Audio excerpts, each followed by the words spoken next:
Защото Бог толкова възлюби света, че даде своя единороден син, за да не погине нито един, който вярва в него, но да има вечен живот. Бог прати сина на света не за да го съди, но за да бъде светът спасен чрез него.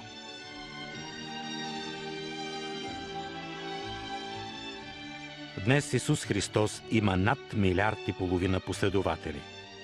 4 евангелия съдържат летописа на раждането на християнската вяра. Разказаното тук почива изцяло на Евангелието на Лука.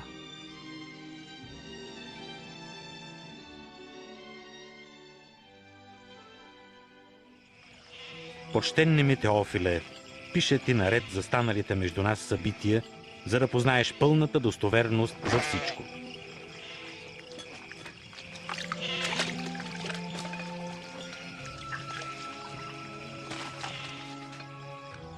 В дните, когато кесарът Август беше император на римляните, а Ирод Велики бе цар на юдеите, Бог прати ангел Гавриил да посети една девица в Назарет. Името й бе Мария.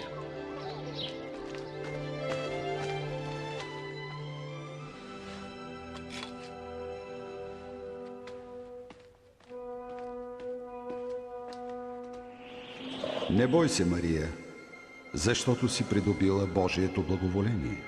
Ще заченеш в утробата си и ще родиш син, когото ще наречеш Исус. Как е възможно? Аз съм девица. Светият Дух ще дойде върху теб. Затова детето, което ще се роди, ще се нарече Син на Всевишния Бог. И царството му не ще има край. Така Мария замина за Иудея да посети братовчетка си Елисавета, която също по чудо бе заченала син. Елисавета! Мария! Братовчетке! О! Най-благословенна из жените. Благословен ще е и синът ти. Защото щом чух твоя поздрав, младенецът в мен с радост заигра. Душата ми величае Бога. Радва се духът ми в Бога Спасител мой. Занапред ще ме облажават всички родове.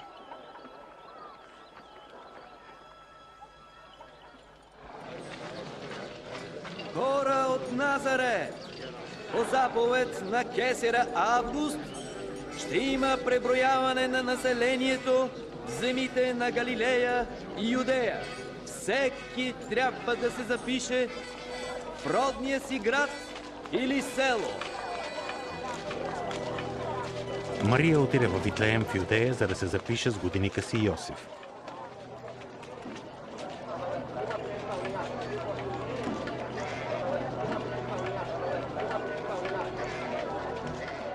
Но не намериха подслон във Витлеем. Приютиха се в един най-обикновен обор.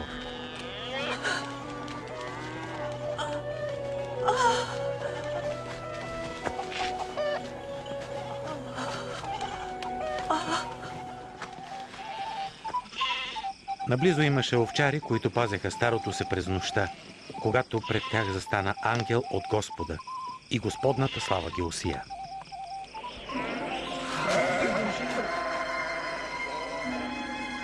Днес в Давидовия град се роди Спасителят, Христос, Господ.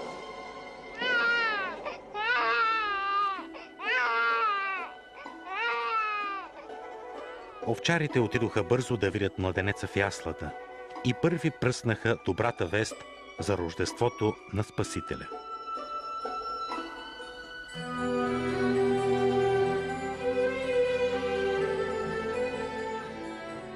Седмица по-късно, когато дойде време да обрежат детето, дадоха му името Исус и го занесоха в Ерусалим да го представят на Господа.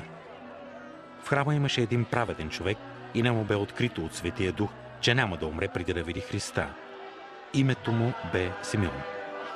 Сега, Господи, пусни слугата си с мир според думите си.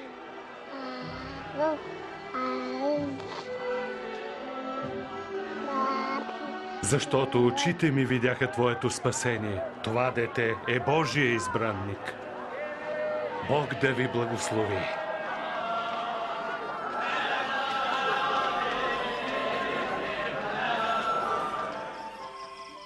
и като изпълниха всичките си задължения според закона на Моисей, върнаха се в Назарет.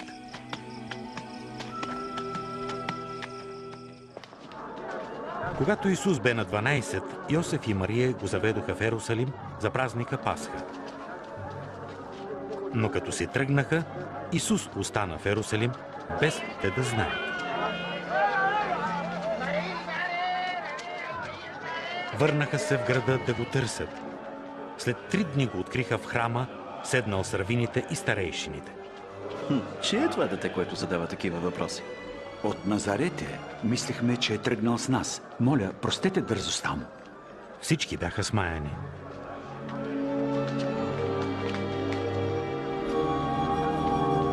Синко, защо постъпи тъй с нас? Баща ти и аз притеснените търсихме. Защо да ме търсите? Не знаете ли, че трябва да се намирам в дома на отца ми?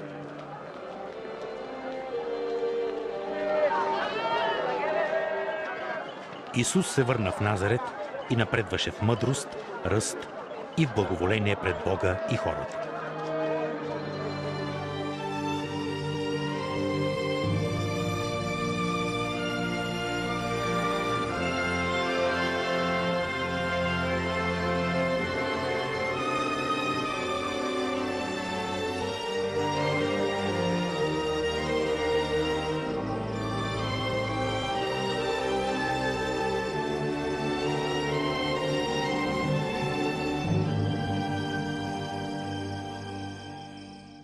Петнадесетото лето от царуването на Тиберий, когато Понтий Пилат бе управник на Юдея, а Ирод властваше в Галилея, при свещенството на Анас и Каяфа, Божието слово дойде до Йоан в пустинята и той тръгна по страната около Йордан да проповядва кръщение и покаяние за прощаване на греховете. Отвърнете се от греха, кръстете се и Бог ще ви прости греховете. Както е писано в книгата на пророк Исаия. Някой вика в пустинята: пригответе пътя за Господа. Направете му права пътека. Напълнете всяка долина. Изравнете всяка планина. Кривите пътеки да станат прави, а неравните равни. И всеки човек ще види Божието спасение. Какво да правим? Да, кажи какво да правим. Разпие хитни! Какво искаш да сторим? Помогни ни! На къде да се обърнем? Който има 2 ризи, да даде на този, който няма. И който има храна, да я сподели. Учителю, ние сме бирници. Какво да правим? Взимайте колкото е по закон. Ами ние? Какво да правим? Не насилвайте никого за пари. Нито оклеветявайте. Не лъмтете за повече.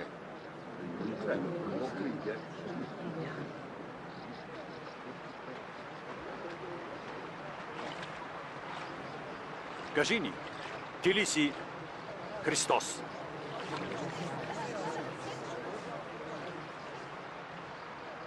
Аз ви кръщавам с вода, но иде оня, който е по-силен от мене, комуто не съм достоен да развържа и сандалите. Той ще ви кръсти със Светия Дух и с огън. Той държи лопатата, за да очисти хърмана си и да събере житото в житницата си.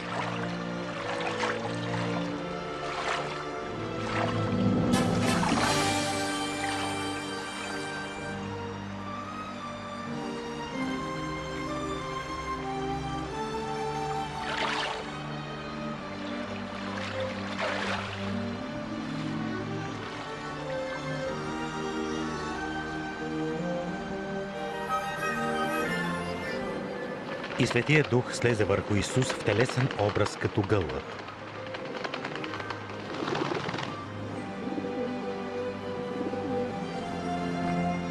И глас дойде от небето.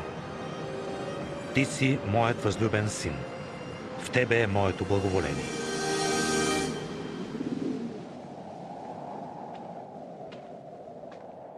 Когато започна да поучава, Исус бе на 30 години. Върна се от Йордан пълен със Светия Дух и бе отведен от Духа в пустинята, дето бе изкушаван от дявола 40 дни. През тези дни не яде нищо.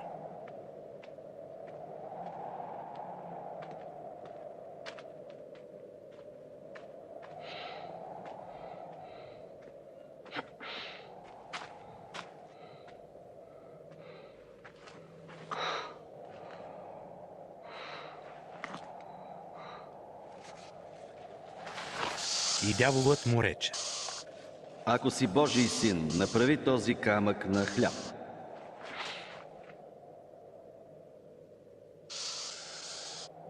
Писано е: не само с хляб ще живее човек, но с Божието Слово.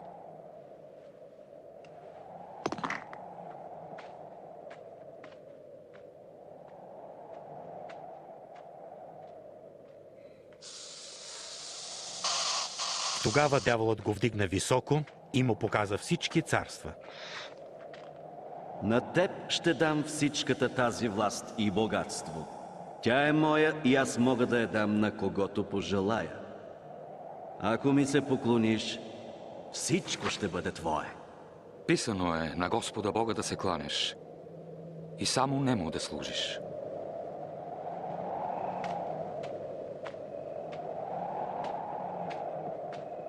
Тогава дяволът го заведе в Ерусалим и го постави на върха на храма. Ако си Божий син, хвърли се от тук долу, защото е писано: Бог ще заповяда на ангелите си да те пазят. На ръце ще те вдигнат, да не удариш в камък ногата си. Писано е да не изпитваш Господа твоя Бог.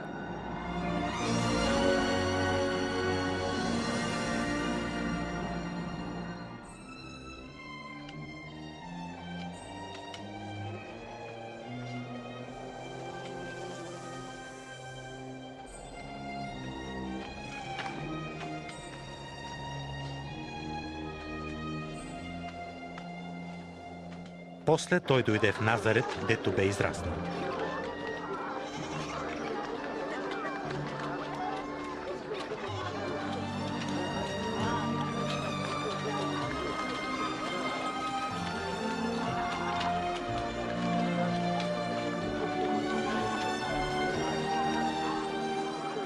Здравей! Здравей!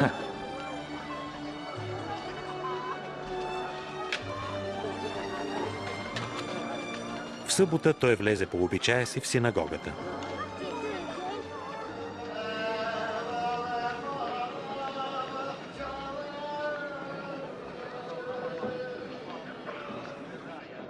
Помолиха го да прочете от книгата на пророк Исаия.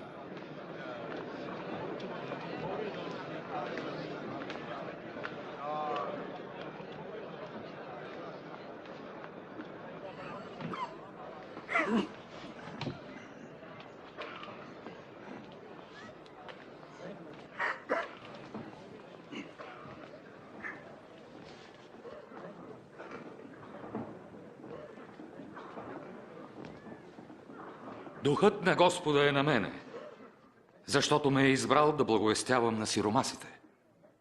Прати ме да проглася свобода за пленниците и проглеждане за слепите, да пусна на свобода огнетените и да проглася, че е дошло време Бог да спаси народа си. Добри думи.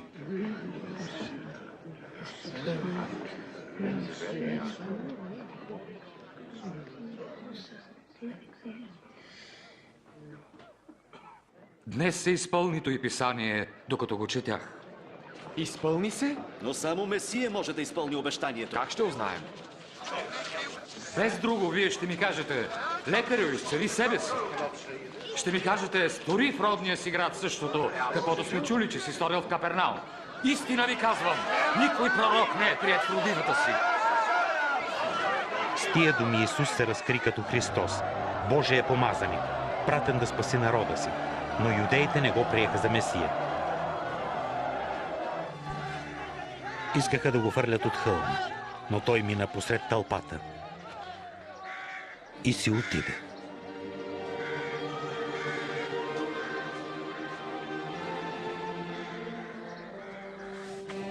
И слезе в галилейския град Капернаум.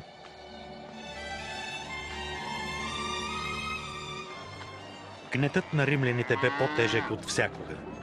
Хората копнееха за Месия, който да ги освободи от тиранията.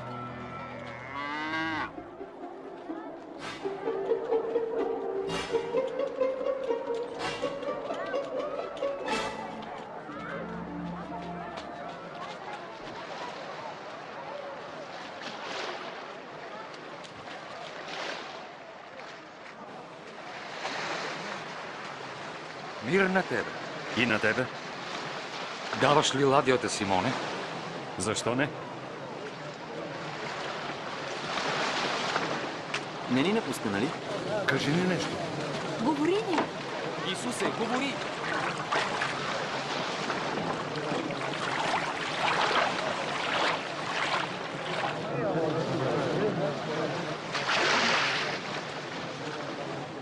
Двама човека влязоха в храма да се молят. Единият фарисей, а другият бирни. Фарисеят застана на страна и се молеше: Боже, благодаря ти, че не съм грабител, неправеден и прелюбодеец. Благодаря ти, че не съм като оня бирник. Постя дваш в седмица и ти давам десятък от придобитото. А бирникът стоеше надалеч и не вдигаше очи към небето. Удреше се в гърди и казваше: Боже, смили се над мен, грешника. Казвам ви, бирникът се прибрал у дома си оправдан, а не фарисеят. Защото който хвали себе си, ще се смири, а който се смирява, ще се възвиси. Оттегли ладията към дълбокото. После хвърлете мрежите за улов. Ех, учителю, цяла нощ се трудихме, а няма улов. Но по твоята дума ще хвърля мрежите. Яков! Йоан!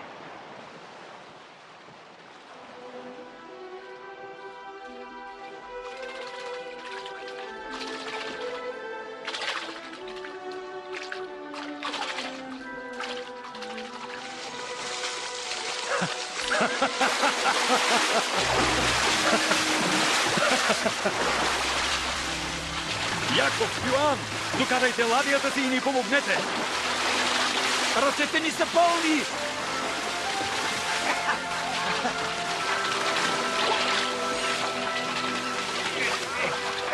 Стига! Достатъчно!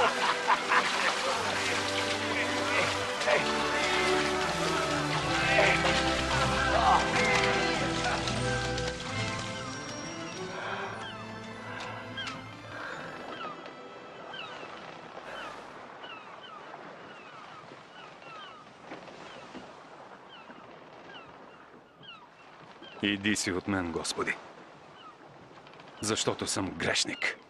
Не бой се. От днес нататък хора ще ловиш.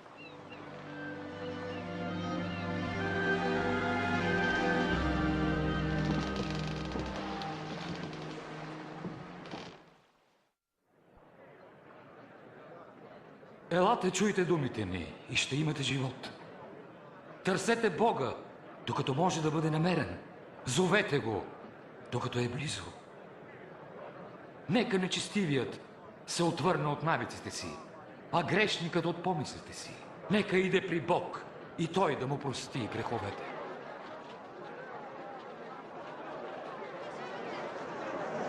Идва! Ето го! Вижте! Исусе! Исусе! Моля те, спаси дъщеря ми! Имай милост! Тя е само на 12 и умира. Ела, моля те! Ире, прости. Исусе! Дъщеря ти умря. Хайде, не тревожи учителя. Не бой се. Вярвай и тя ще се избави.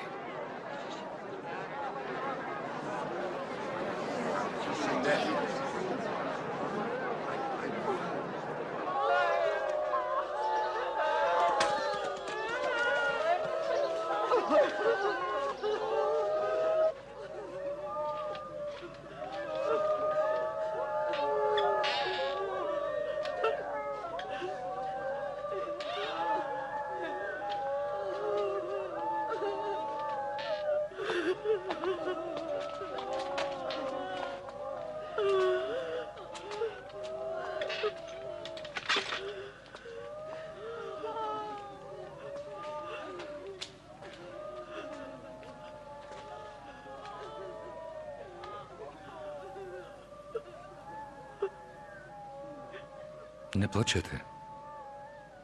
Тя не е умряла, а само спи.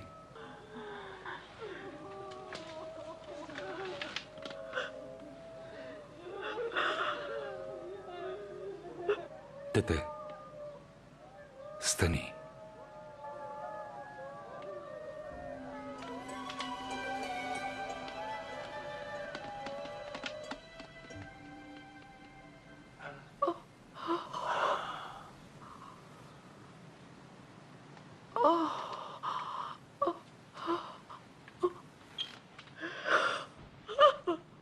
Дайте й храна.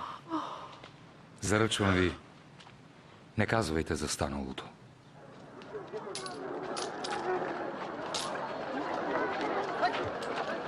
След това Исус видя един бирник на име Матей Леви да събира такса пред портата.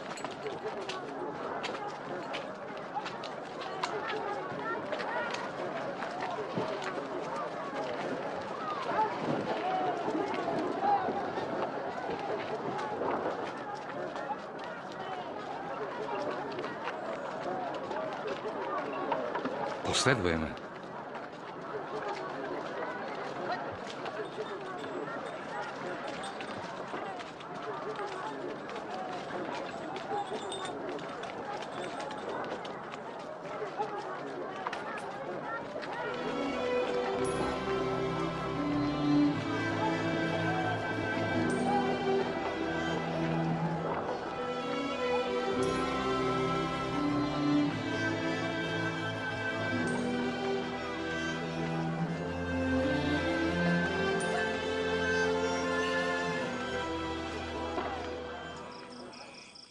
Излезе Исус на хълма и цяла нощ прекара в молитва към Бога.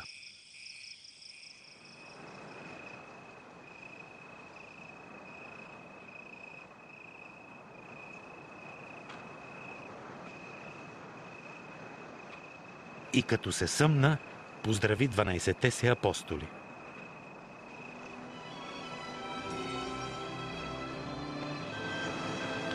Симон, когото нарече Петър.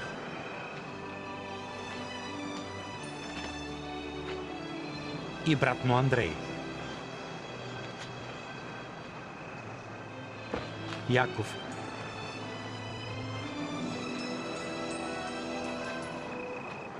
И Йоан.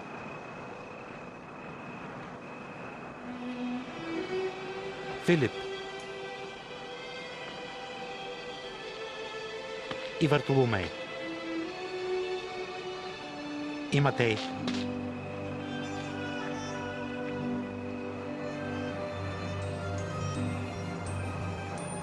И Тома. Яков, син на Алфей. И Симон, наречен Зелот. И Юда, Яковия брат. И Юда Искариотски, който стана предател.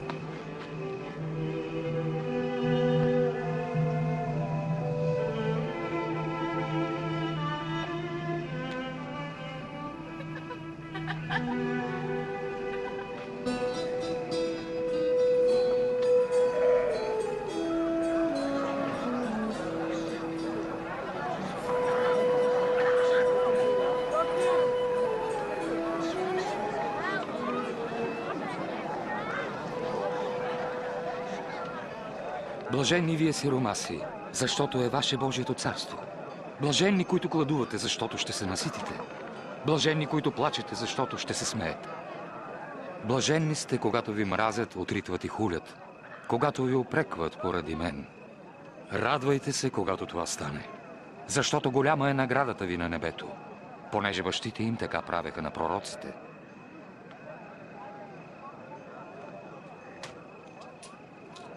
Шестнайсет, 17, 18, 19, 20. Няма повече.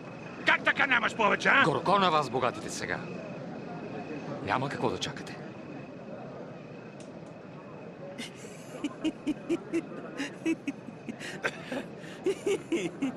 Не иска да е богат. Сигурно е луд. Горко на смеещите се днес. Защото ще плачете. Горко ви, когато всички ви хвалят. Защото бащите им също хваляха лъжепророците. Който слуша да чуе, обича и врага си. Омразата среща и с добро. Клетвите с благост. Подозренията с молитва.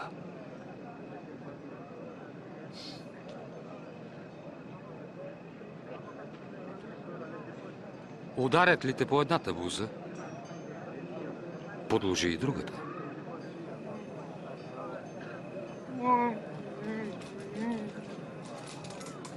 Отнемат ли ти горната дреха, дай ризата си.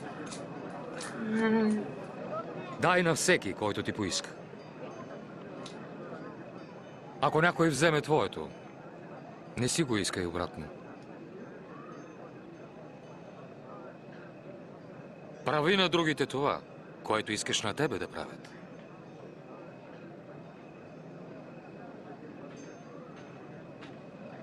Ако даваш обич само срещу обич, съслужаваш ли благодарност? Същото правят и грешниците. И ако правиш добро само срещу добро, полага ли ти се благодарност? И грешникът така постъпва. Как така е, Пипа? Как може да й говори? Позор!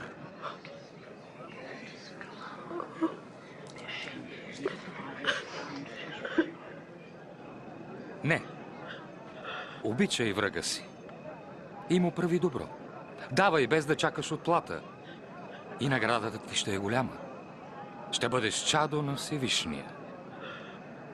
Защото той е благ към неблагодарни и зли. Бъди милостив, както е милостив и Отец ти.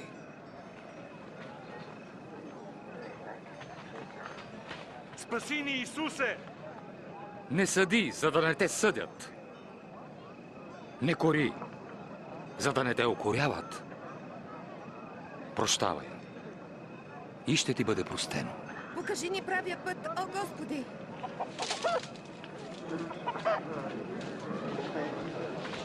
Давай и ще ти бъде давано. С каквато мярка мериш, с такава ще ти се отмерва. Не може слепец слепеца да води. Не ще ли паднат и двамата в яма? Защо виждаш треската в окото на брат си, а не забелязваш гредата в твоето?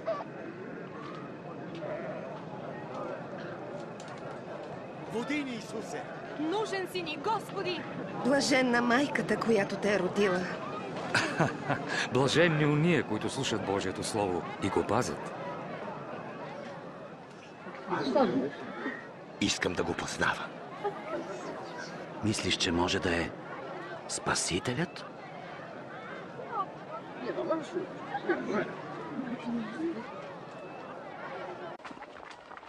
Един фарисей покани Исус да вечеря с него. Той влезе в дома му и седна на трапезата. Хайде, деца, излезте. Нали чухте? Излезте. Правят какви ли не пакости.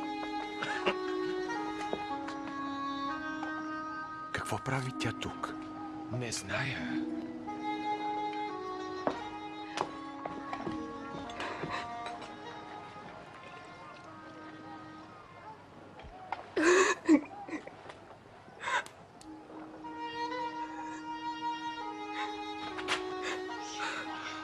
Какво прави?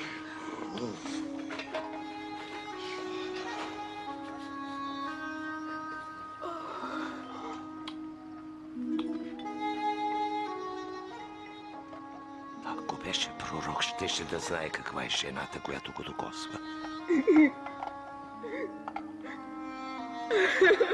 Щеше да знае каква е грешница. Знам каква е жената, Симоне. А сега ме чуй. Някой си заемодавец имал двама длъжници. Единият дължал 500 сребърника, а другия 50. Те не може ли да му ги върнат? Той простил и на двамата. Кой от тях ще го обича повече? Онзи, на когото е простил повече пари. Прав си. Виждаш ли тази жена? Влязох в дома ти. Ти вода за нозете ми не даде. А тя със сълзи ги обля и с косата си ги изтри. Ти целувка ми не даде, а тя не е спирала да целува нозете ми. Ти с масло не помаза главата ми, а тя с миро помаза нозете ми. Зато и ти казвам, прощава ти се греховете, защото тя обикна много. А комуто малко се прощава, той малко обича.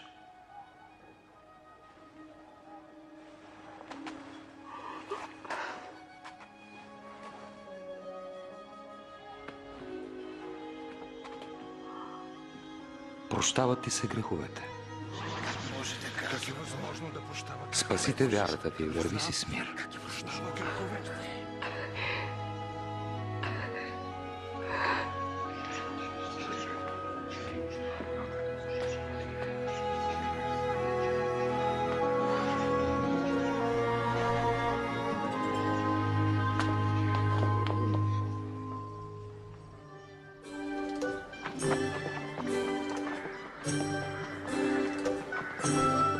Исус проповядваше добрата вест за Божието царство. Следваха го 12-те апостоли и жените изцелени от зли духове. Мария, наречена Магдалена, Йоанна, жената на Иродовия настойник Хуза, и Сусана.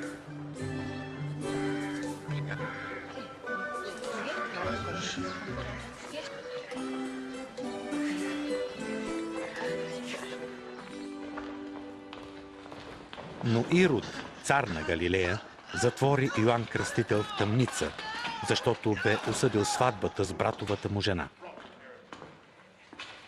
Стигайки до портата на Наин, видяхме погребално шествие. Единствен син на майка вдовица. Когато Исус я видя, сърцето му се смили. Докосна ковчега и рече: момче, казвам ти, стани. Мъртвият се повдигна. И Исус го върна на майка му. Питай го. Кажи, ти ли си оня, дето Йоан каза, че ще дойде?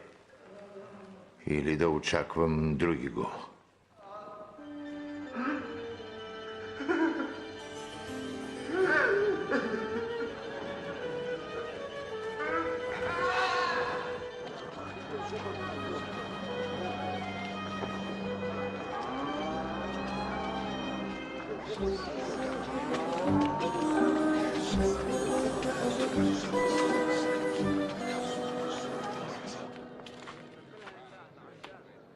Учителю.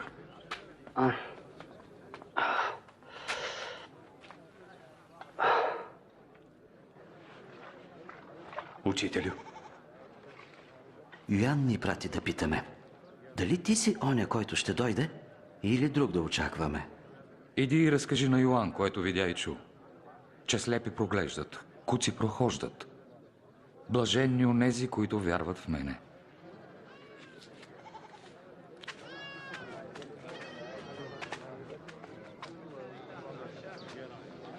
Дигни ме! Ела на ран. Сега виждаш ли го? Виждам Исус. Сеячът излезе да сее семето си. Едно падна край пътя и го затъпкаха, а птиците го изкълваха. Друго падна на канарата. Щом поникна и съхна, защото нямаше влага. Трето падна всред тръни. С него прораснаха тръни. Задушиха го. Но друго падна на добра земя. И когато порасна, даде 100-кратен плод. Учителю, защо говориш все с притчи на тълпата? На вас е дадено да знаете тайните на Божието царство. На другите се проповядва с притчи. Тъй, щото като гледат да не виждат и като слушат да не разбират.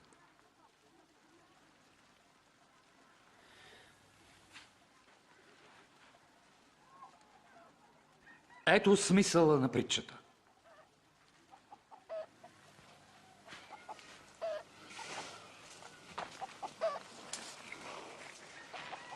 Семето е Божието Слово. Посятото край пътя са тия, които са слушали. Но дяволът идва и отнема словото от сърцата им, да не би да повярват и се спасят. Падналото на канарата са тия, които приемат словото с радост. Но те нямат корен. Вярват само временно. А дойде ли изпитание, отстъпват. Семето всред тръни са тия, които са слушали. Но многото грижи и житейските удоволствия бързо ги задушават. Те не дават озрял плод. А посятото на добра земя са тия, които като чуят словото, държат го в добро и покорно сърце и дават плод с постоянство.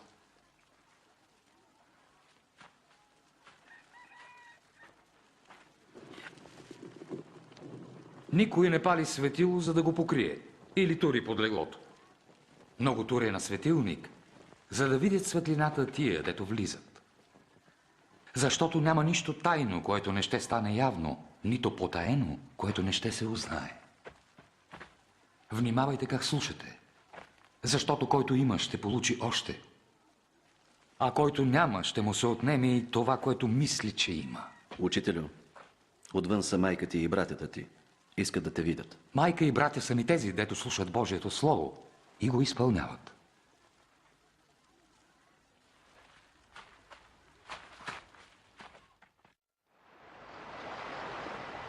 Един ден Исус влезе в ладия с учениците си и им рече: да минем на отвъдната страна на езерото. А като плаваха, той заспа.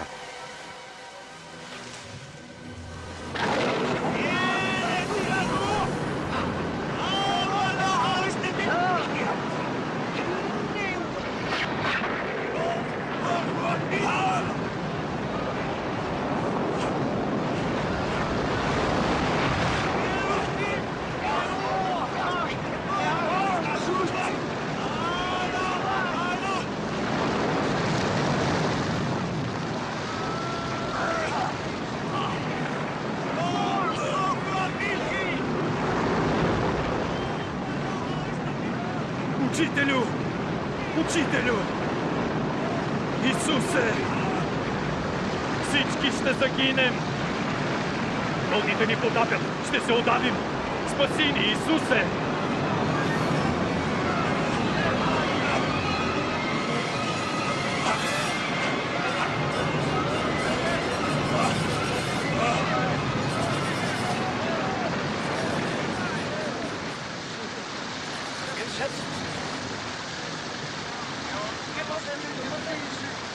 Ще бъдем спасени!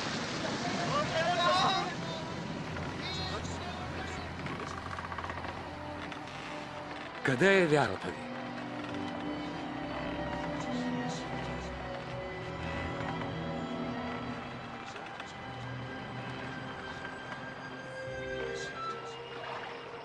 И пристигнаха в Герасинската страна, която е срещу Галилея.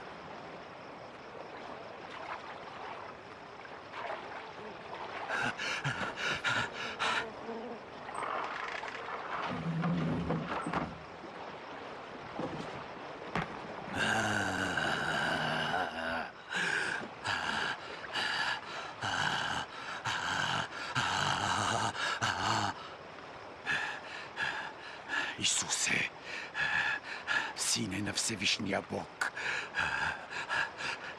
какво искаш от мен? Моля те, не ме наказвай. Как ти е името?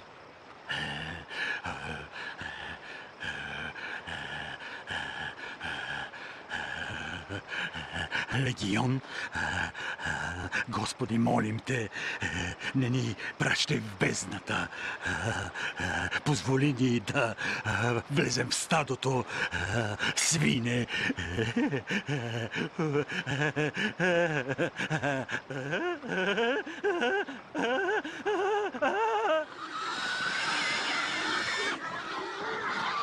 Ей! Върнете се! Стой! Спрете!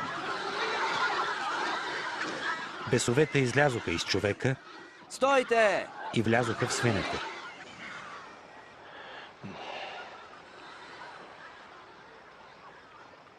Махайте се! Какво направи? Остави ни! Отивайте си от тук! Всички! Махайте се! Ще те следвам навсякъде. Нека дойда с теб. Върви си у дома и разкажи какво ти стори Бог.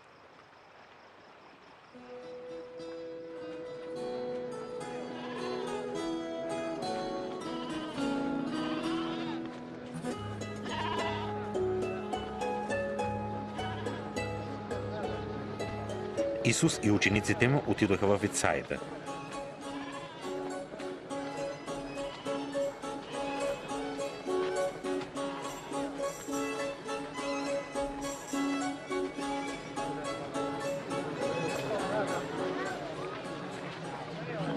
Но множествата разбраха и го последваха.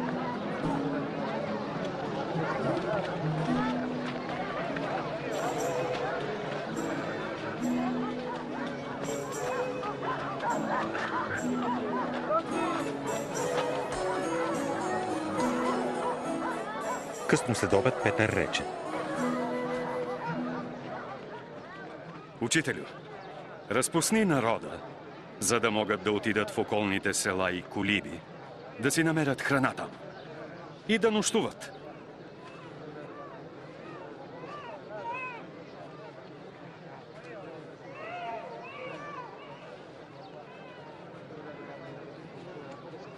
Дайте им вие да ядат. Имаме само 5 хляба и 2 риби.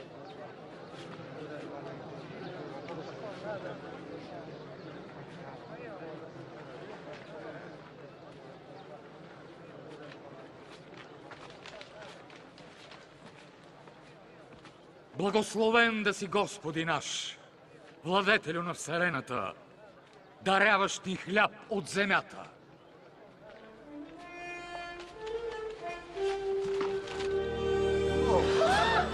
Това е чудо. Невероятно!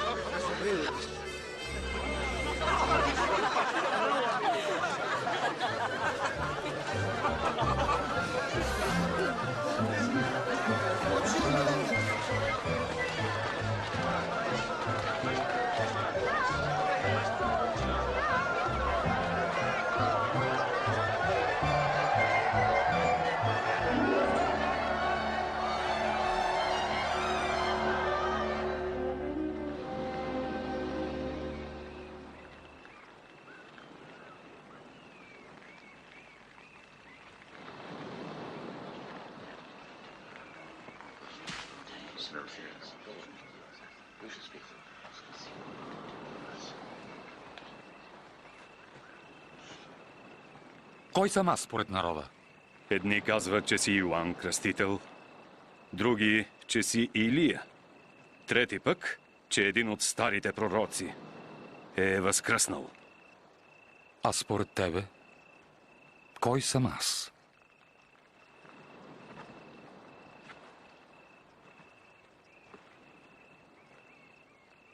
Ти си Божият Месия. Не казвайте никому. Божият син много ще страда, ще бъде отхвърлен и ще бъде убит. Но на третия ден ще възкръсне.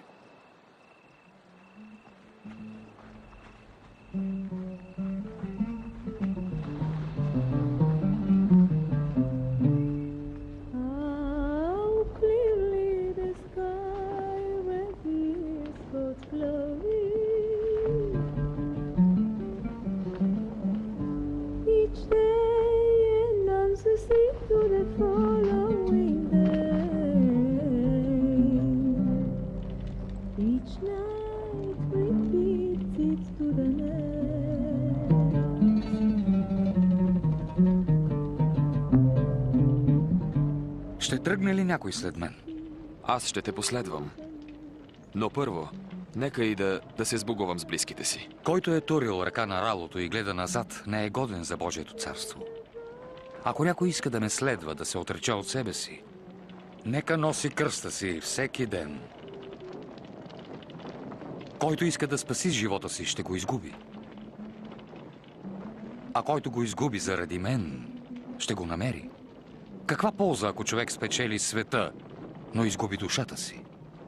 Ако се срамува някой от мен и думите ми, той, Божият син, ще се срамува от него в своята слава. И в славата на Отца и на светите ангели.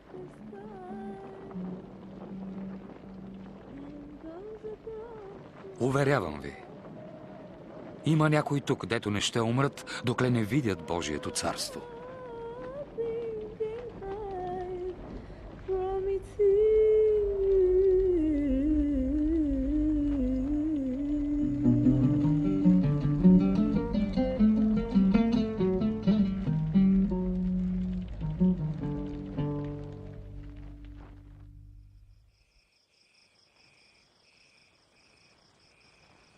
После Исус взе Петър, Йоан и Яков и се качи на планината да се моли.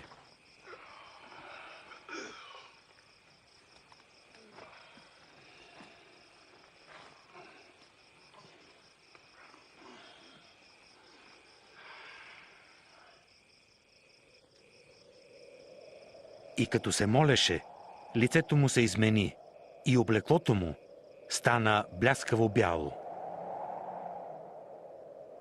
Изведнъж древните пророци Моисей и Илия се явиха в небесна слава. Ще изпълниш Божията воля. Ще умреш в Йерусалим.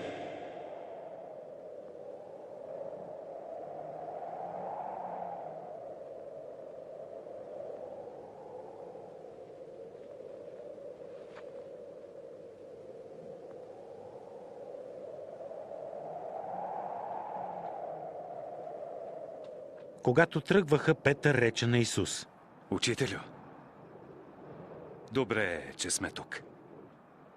Ще направим 3 шатри. За теб една. Докато говореше, засенчи ги облак. И една за Илия. А из облака дойде глас, който каза: Този е моят син, избранник мой. Него слушайте.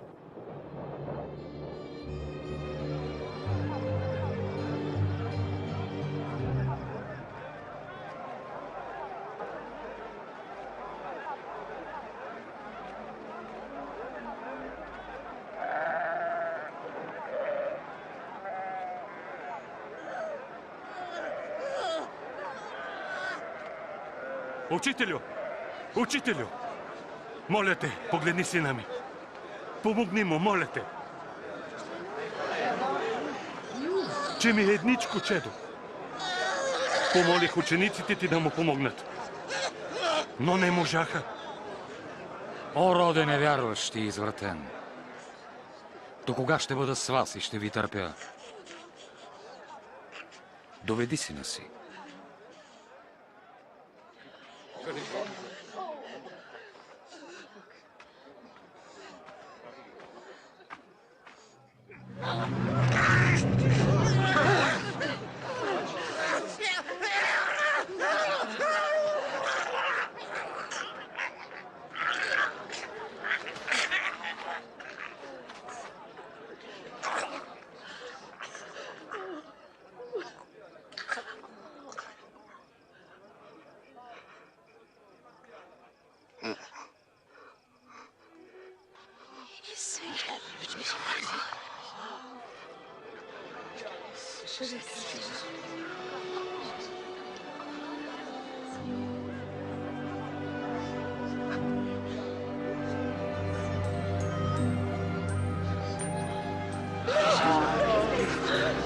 И лицето му излекува.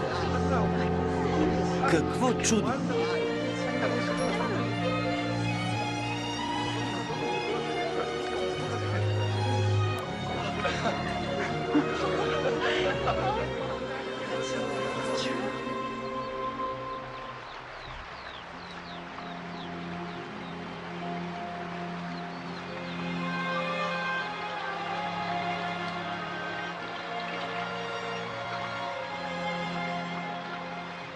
Научи ни да се молим, както Йоан научи учениците си. Казвайте: Отче наш, който си на небето, да се свети името ти, да дойде царството ти, да бъде волята ти на небето и земята. Насъщния хляб ни дай днес и прости греховете ни, както ние прощаваме на нашите длъжници. И не ни въвеждай в изкушение, но избави ни от лукавия.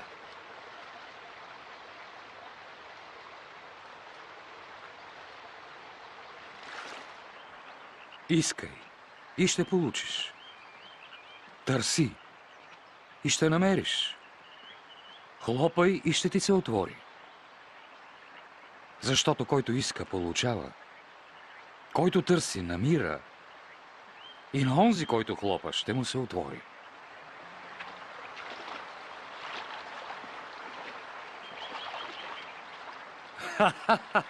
Ще даде ли някой от вас на сина си змия, ако му поиска риба? Или скорпион, ако му поиска яйце? Колкото и да сте зли, знаете да давате блага на децата си. Колко повече Отец ще даде Светия Дух на уния, дето поискат от Него. Казвам ви, не се тревожете какво ще ядете, нито какво ще облечете. Животът е повече от храна и повече от облекло. Вижте враните. Те ни сеят, ни жънат, нито имат житница, но пак Бог ги храни. Колко по-скъпи сте вие от птиците.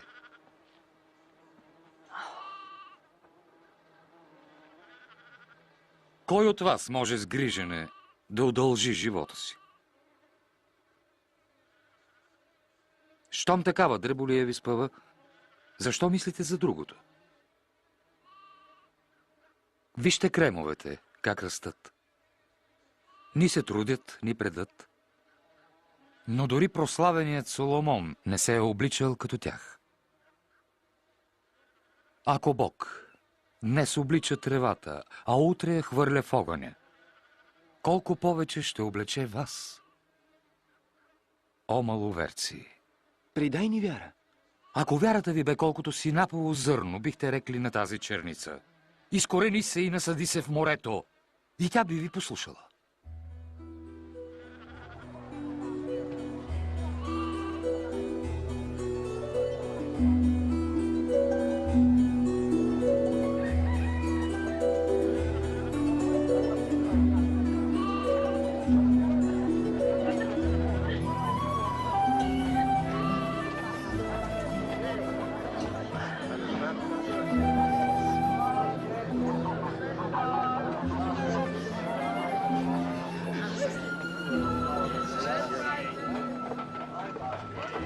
Сигурно ще дойдат съблазни, но горко на онзи, който ги носи.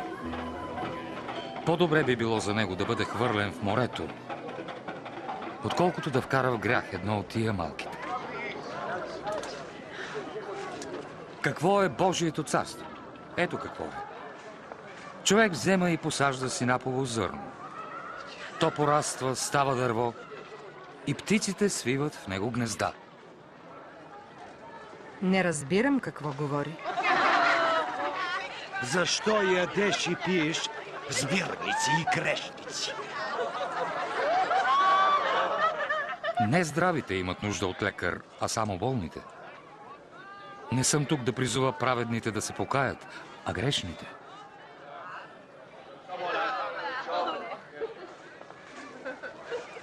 Пак ми кажи за Божието царство. Има ли още? Не бой се, малко стадо, защото Отец ви с радост ще ви даде царство. Продайте вещите си и дайте парите си на бедните. Направете си кисии, които не увехтяват, и си събирайте съкровища на небесата, където няма да намалеят. Там крадец не ще ги достигне, нито молец унищожи. Защото сърцето е винаги при богатство.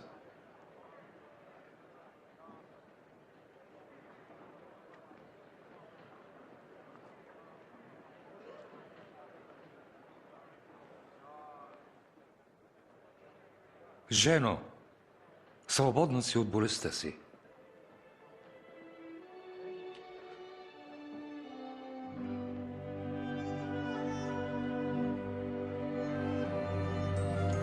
Вижте, тя е излекувана. Чудо! елате и вижте! Слава на Бога! 18 години Бог да те пази! Има 6 дни, в които се работи. В тях идвайте и се церете, а не в съботен ден. Лицемери! Всеки от вас в събота отвързва вола или осела си и го завежда да го напоява. А тая Авраамова дъщеря, държана от сатаната 18 години, не трябва ли да се освободи в събота?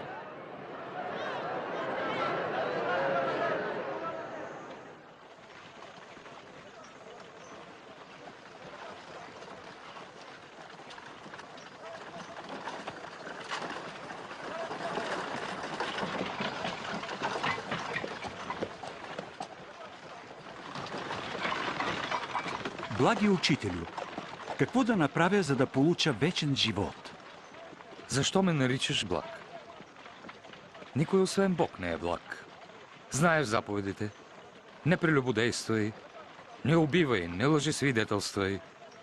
Почитай баща си и майка си. От младини спазвам всички тези заповеди. Трябва да сториш още едно нещо. Продай всичко, що имаш, дай парите на бедните и ще бъдеш богат на небето. После ме последвай. Но ние сме търговци. Богати. Колко е трудно за богатия да влезе в Божието царство.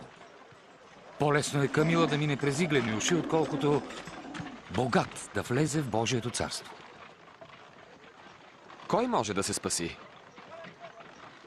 Невъзможното за хората, за Бог е възможно. Кога точно ще дойде това Божие царство? Божието царство не иде така, че да се забелязва. Няма кой да каже, виж, ето там е или тук е, защото Божието царство е във вас. Ще дойде час, когато ще искате да видите деня на човешкия син, но няма да можете. Както светкавицата, когато блесне по целия небосвод, така ще бъде и човешкият син в своя ден. Но първо той трябва да страда много и да бъде отхвърлен.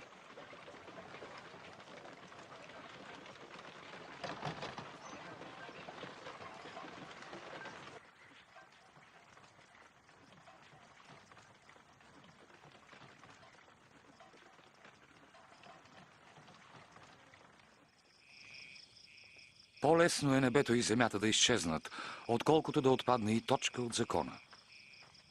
Много пророци искаха да видят видяното от вас, но не видяха. Да чуят чутото от вас, но не чуха. Какво да правим? Как пише в закона? Какъв прочит ще дадеш?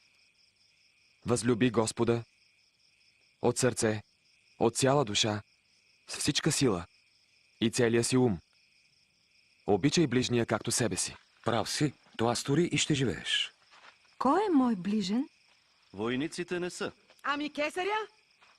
Веднъж един човек слизаше от Ерусалим в Ерихон. Нападнаха го крадци. Съблякоха го, набиха го и си отидоха. Случи се, че оттам мина свещеник. Като видя мъжа, мина на отсрещната страна. По същия начин дойде един левит. Погледна го и тръгна забързано напред. Но един самарянин дойде по пътя до мъжа и като го видя, се изпълни с жал.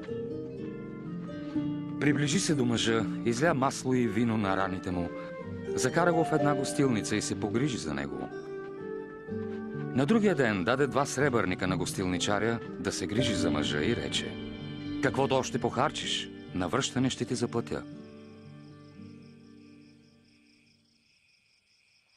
Кой от тримата се е държал като ближен към нападнатия от крадци мъж?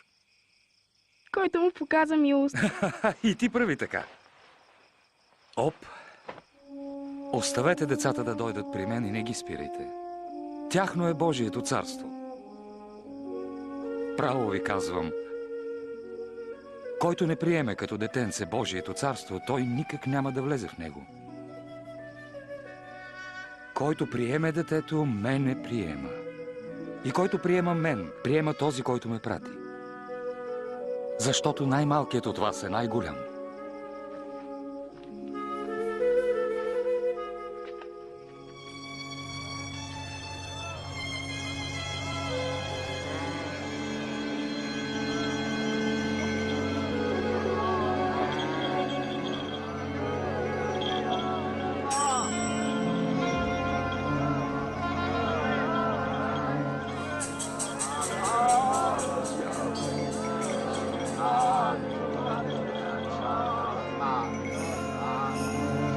Ей, какво става? Какво има? Минава Исус Назарянинът.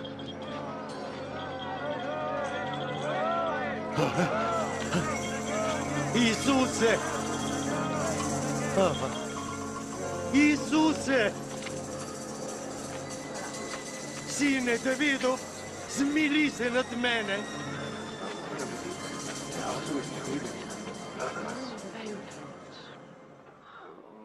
Какво искаш да сторя за теб? Искам да прогледна.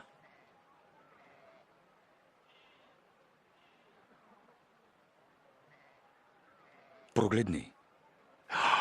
Изцелите вярата ти. Аз виждам. Прогледнах. Аз виждам.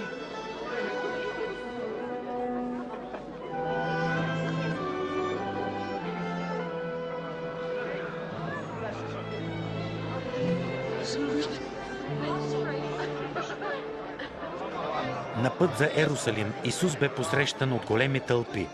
Те го молеха да им покаже пътя към спасението и да им каже още за Божието царство.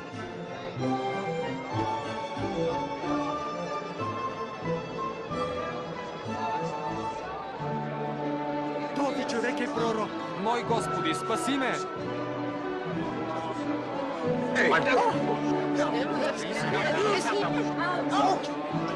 О, Господи, спаси ни! Спаси ни! Слава на Бога! Покажи ни правия път, Господи! Хората бяха започнали да го приемат за Господ и наставник. В Ерихон имаше бирник на име Закхей. Той силно желаеше да види Исус и се качи на едно дърво. Слез долу, Захея. Днес трябва да ти гостувам. В моя дом? От тях никой не гостува. Закхей познава ли Исус?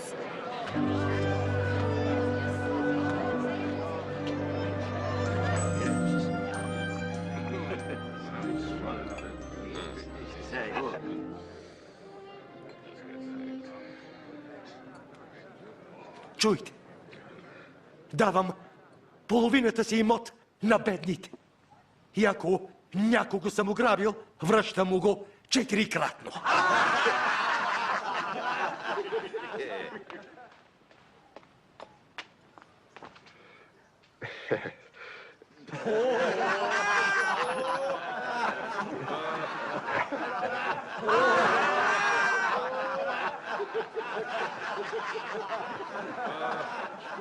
Това е невъзможно. Не вярвам бирник да връща налозите.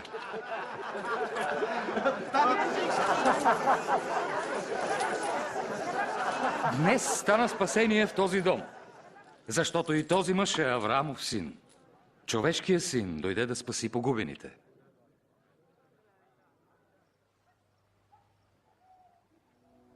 Чуйте, отиваме в Ерусалим и ще се изпълнят всички пророчества за човешкия син. Ще бъде предаден на езичниците, поруган, безсрамно оскърбяван, оплют. Ще бъде бит и убит. Но на третия ден ще възкръсне.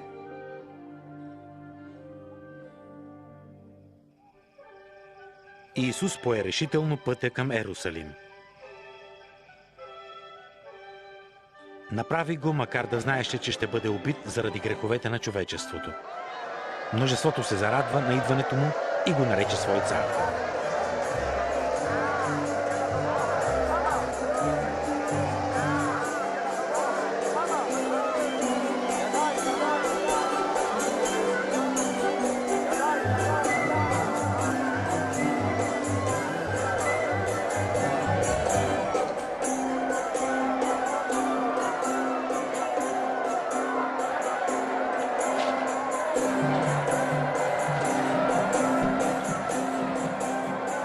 Равине, кажи на учениците си да мълчат. Казвам ви, че ако те млъкнат, то камъните ще започнат да викат. Мир на земята и слава във висините!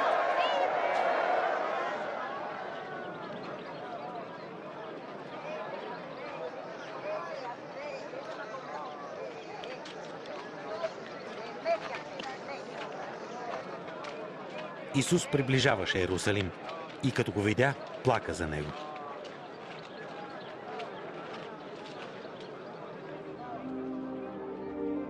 Да бе знаел. Поне в този твой ден пътя към мира, но ти не го видя. Ще дойдат дни, когато врагове ще издигнат окопи, ще те обсъдят и ще те отеснят отвред. И в тези стени ще те унищожат. Теб и децата ти. И камък върху камък няма да оставят, защото ти не позна времето, когато беше посетен.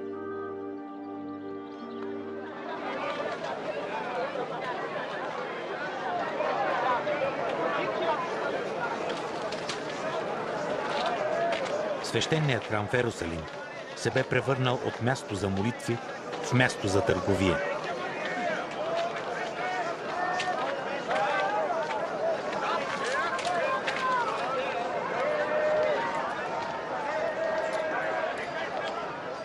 Три, 4, 5, 6, 7, 8, 9, 10, 11, 12, 13, 14, 15, 16, 17, 18, 19, 20, 21, 22, 23, 24.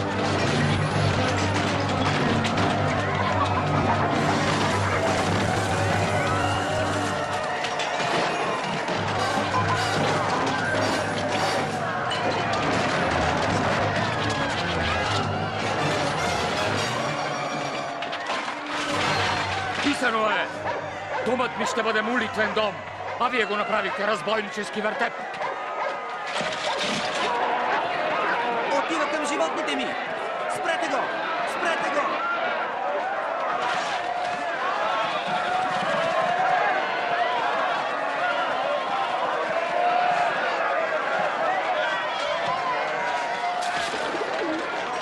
Викнете стражата!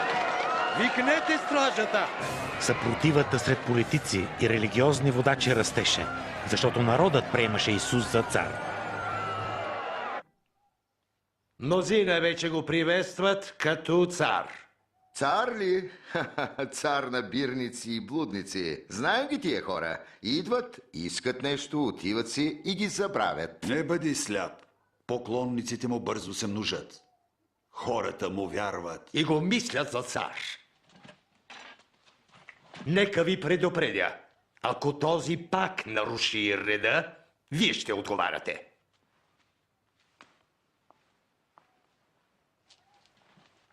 Може би е прав. Време е да спрем галилеянина. Колкото повече Исус разобличаваше двуличните книжници и фарисеите, толкова повече растяха последователите му. Както и съпротивата от заклеймените. Веднъж в храма Исус видя една бедна вдовица да пуска 2 медни монети. Нямаш ли още? Казвам ви, тази бедна вдовица пусна повече от всички, защото другите пуснаха в дар от излишъка си. А тя, колкото и бедна, пусна целия си имот. Кажи, имаш ли право да казваш това? Кой ти го даде? Ще ви задам един въпрос. Кой даде право на Йоан да кръщава? Бог или хората?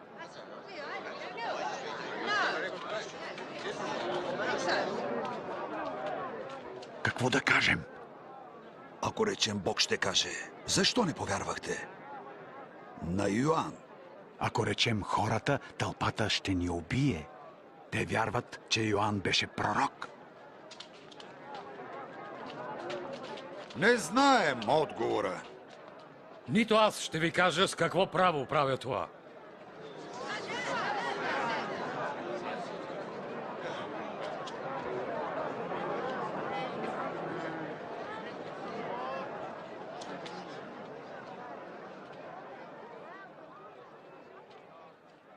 Веднъж един човек насади лозе. Даде го под наем. И замина за дълго време. Когато дойде време за беритба, прати слуга при селяните да му дадат от плода на лозето. Но селяните го набиха и отпратиха без нищо. Той изпрати друг слуга. Те и него набиха. Срамно го оскърбиха и го отпратиха без нищо. Прати трети слуга. Селяните и него биха и изхвърлиха. Тогава стопанинът си рече: що да сторя? Ще пратя любимия си син. Него ще почетат.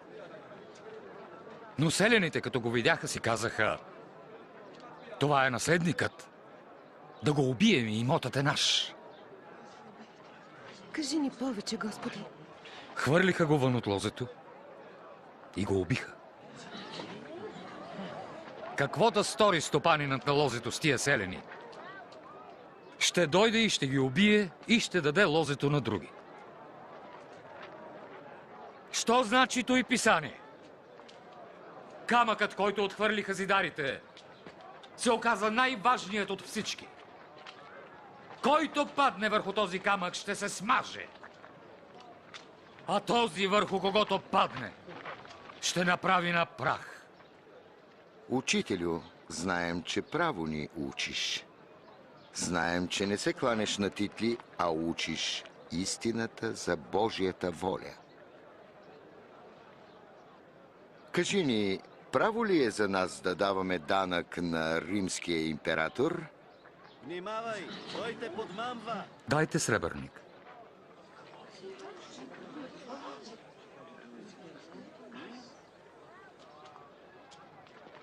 Чий образ има тук? На Кесара! Тогава дайте Кесаровото на Кесаря. А Божието дайте на Бога. Какво ще кажете? Наближаваше празникът на безквасните хлябове, наречен Пасха.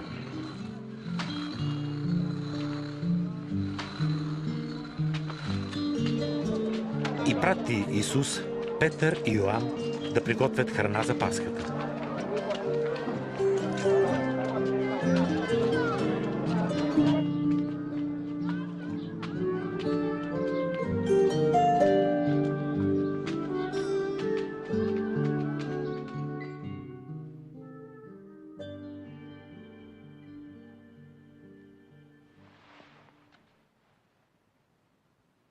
Толкова много съм желал да ям тая Пасха с вас, преди да страдам. Казвам ви, няма вече да ям, докато не дойде Божието царство.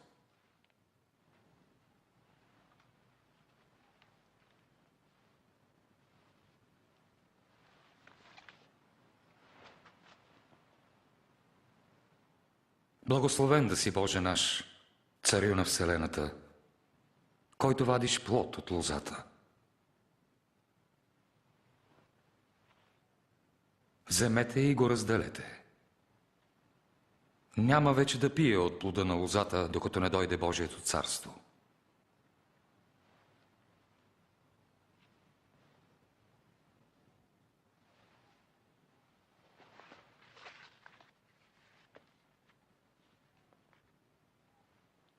Благословен да си, Боже наш, Царю на Вселената, който вадиш хляб от земята.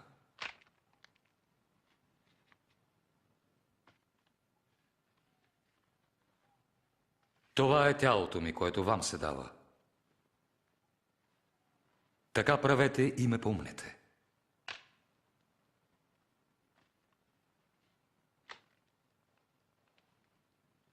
Тази чаша е новият завет в моята кръв, която за вас се пролива.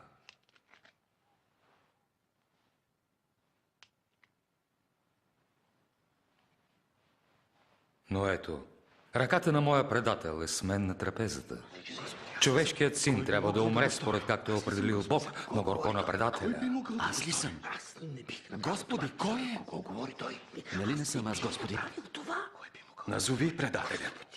Господи, това е невъзможно. Аз ли съм?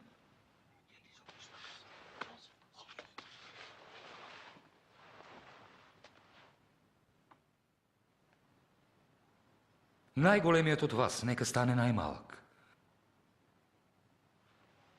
И началникът като слугата. Защото кой е по-голям? Седналия на трапезата или онзи, който слугува? Който седи, разбира се.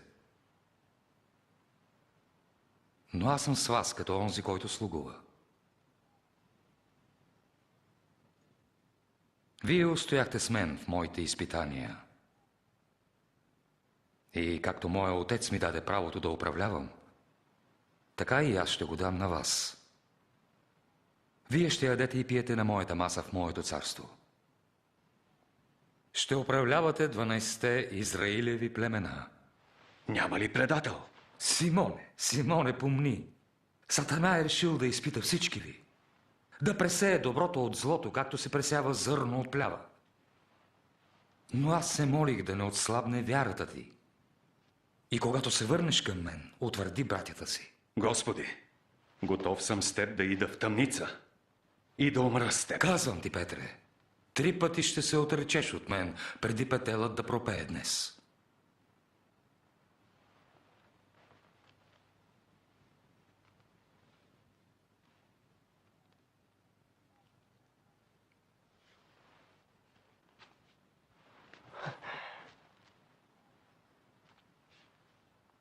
Пратих ви без торба и обуща, но бяхте ли лишени от нещо? Не, от нищо. Но сега, който има торба, нека я вземе. Който няма нож, да продаде нещо и да си купи. Казвам ви, писано е, и към беззаконниците биде той причислен. И написаното за мене се сбъдва. Виж, ето 2 ножа, Господи.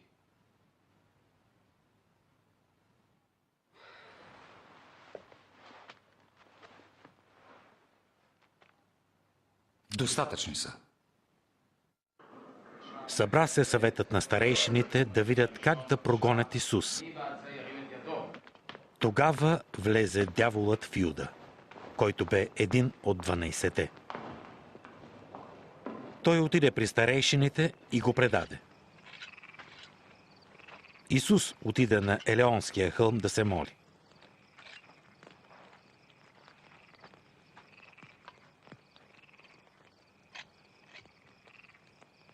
Молете се да не паднете в изкушение.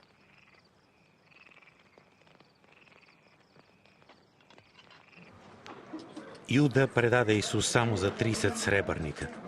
Исус знаеше. Часът на смъртта му за греховете на човечеството наближава. И се молеше.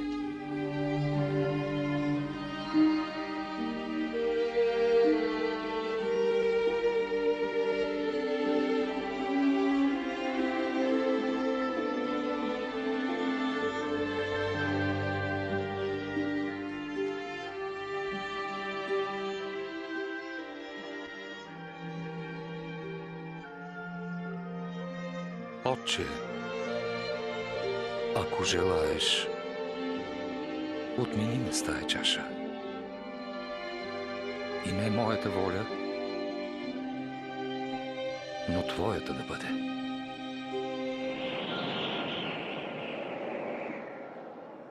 И яви му се ангел от небето, да го укрепява.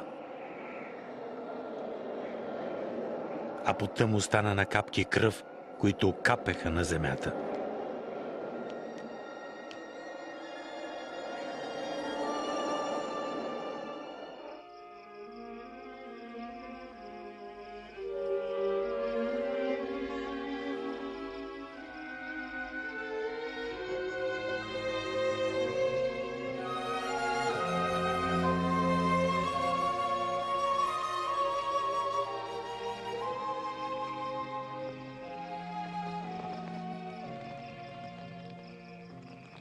Защо спите?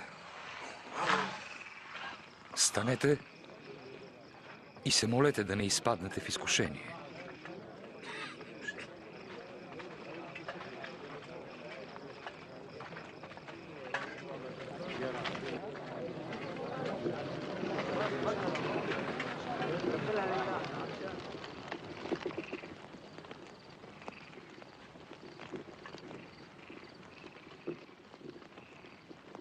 Юда,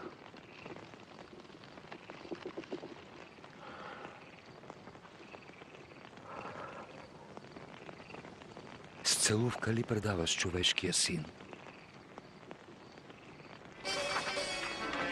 Господи, да ударим ли с нож?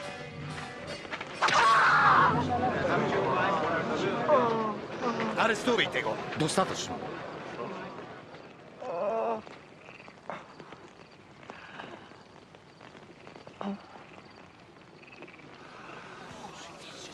Какво чудо! Трябваше ли да идвате с ножове, като срещу разбойник? Когато бяхме в храма, не се опитахте да ме арестувате. Сега е вашия час, когато властва тъмнината.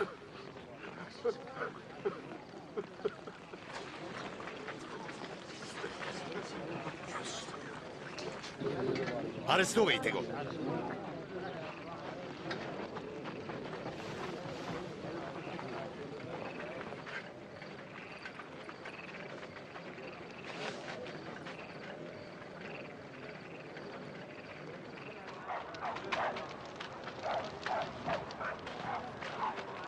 Пазете го добре.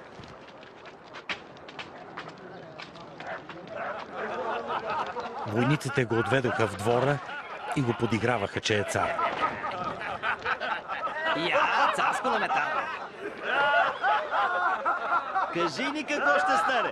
Направи някакво чудо. Ти ли ще ни спасиш, Ваше Величество? Ти ли ще ни спасиш?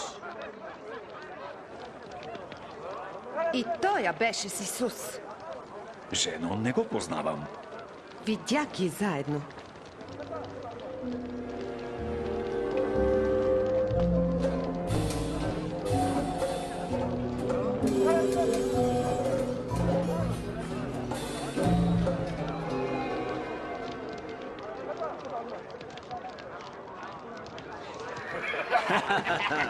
Твои покорни слуги. Как е да гледаш други го почтително? И ти си от тях. Не, не съм.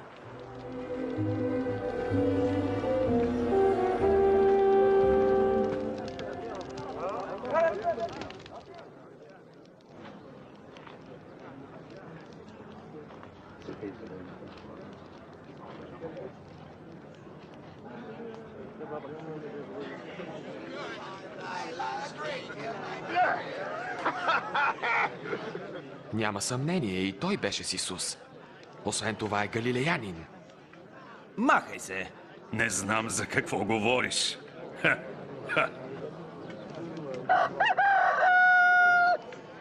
Исус се обърна да погледне Петър. Тогава Петър си спомни думите на Господа. Преди да пропее петелът, 3 пъти ще се отречеш от мен.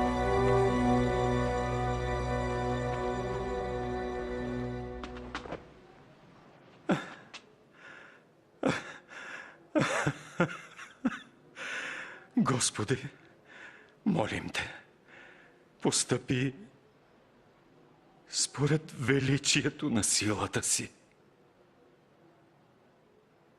Ти прости на отците ни, когато отхвърлиха Словото Твое. Ти, даже гневен, не ги изтреби заради Твоята любов към тях и поради завета Твой. Ти ги пожали.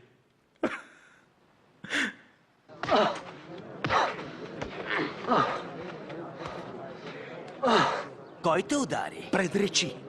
Кой ще те удари? Спрете! Спрете, казах! Водете го пред съвета. Върви!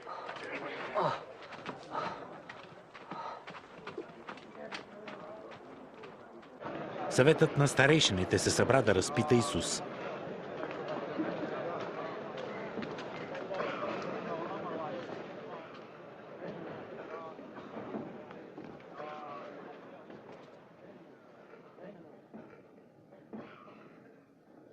Кажи, ти ли си Спасителят?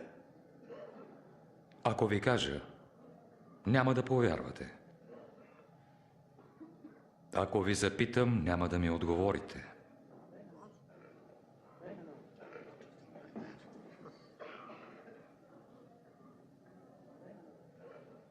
Но от сега нататък човешкият син ще седи отдясно на Бога. Значи, си Божият син? Да, аз съм. Нямаме нужда. Кой му е дал право да казва това? Няма нужда от свидетели. Той не е виновен. Нали всички го чухте какво той ви каза?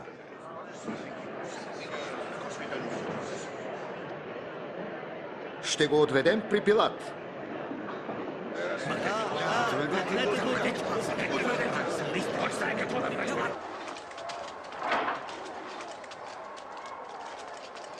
Върви!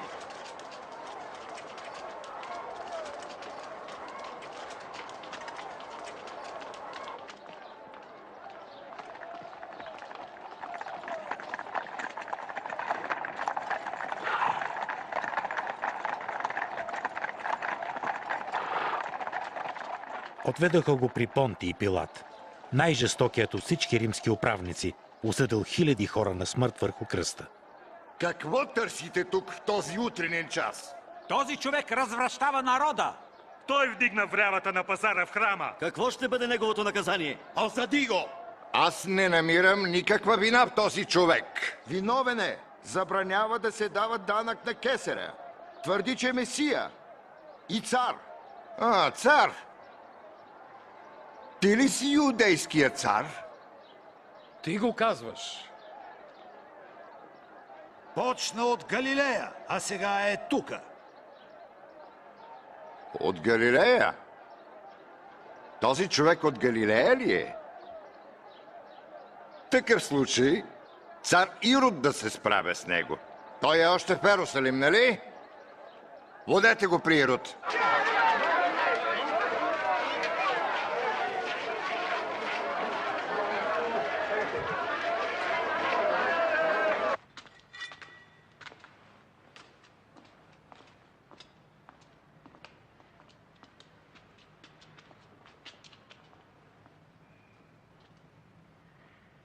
Кой казваш, че си ти?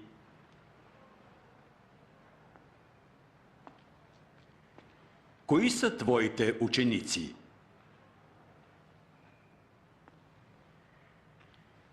Говори се, че вършиш чудеса.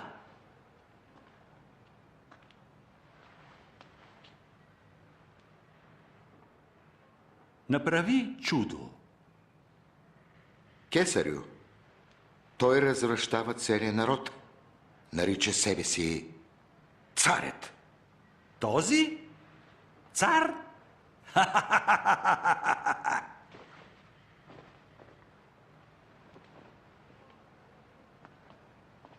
Ваше Величество. Накажи го.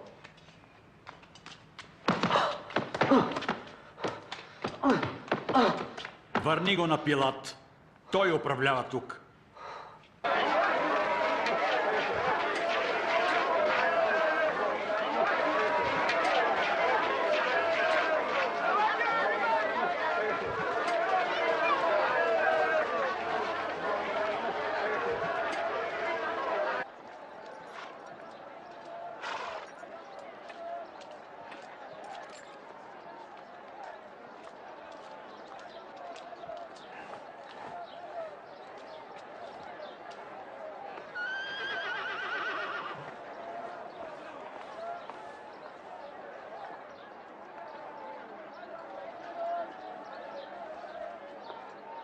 Той не е сторил нищо, за да заслужава смърт.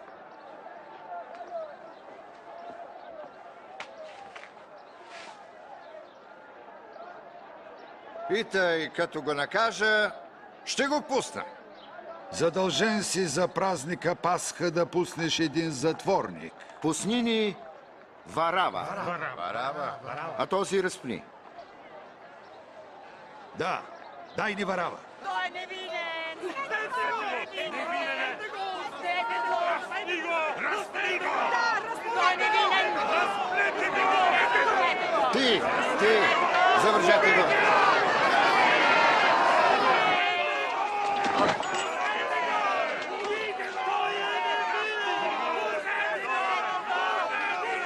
Какво чакаш, Пилате?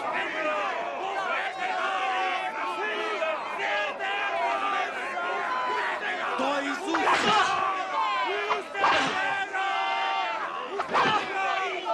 Защо го биеш? Той е невинен! Оставете го! Той е Месията!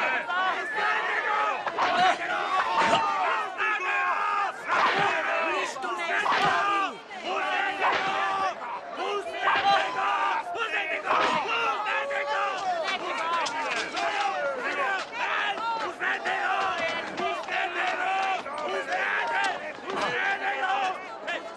Вдигнете го! Но те продължиха да викат, че Исус трябва да бъде разпнат.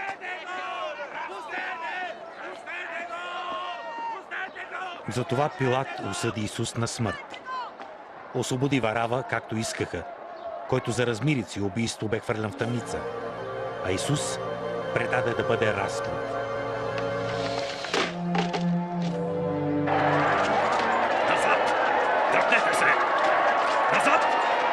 Махнете се! Дръпнете се от него! Назад! Назад! Дръпнете се! Назад! Махнете се! Ти! Дръпни се! Дръпнете се! Махни се, ти казвам! Стани!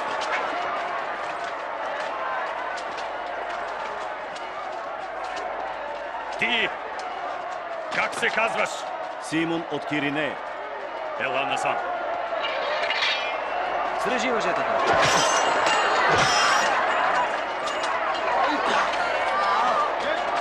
И го носи! Хайде, мърдай! Назад! Назад! Оставете го!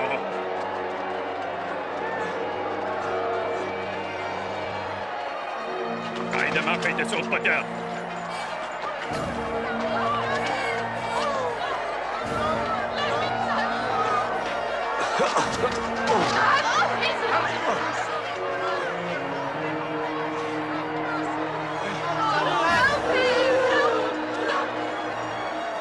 Назад! Назад! Назад!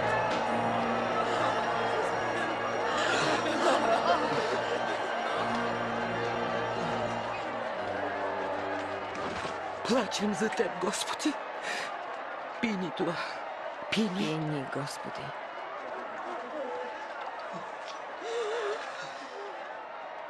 Дъщери Иерусалимски, не за мене, за себе си и за децата си плачете. Ако така правят с суровото дърво, какво ще правят с сухото? Бог да ти помага. Ще се молим за теб.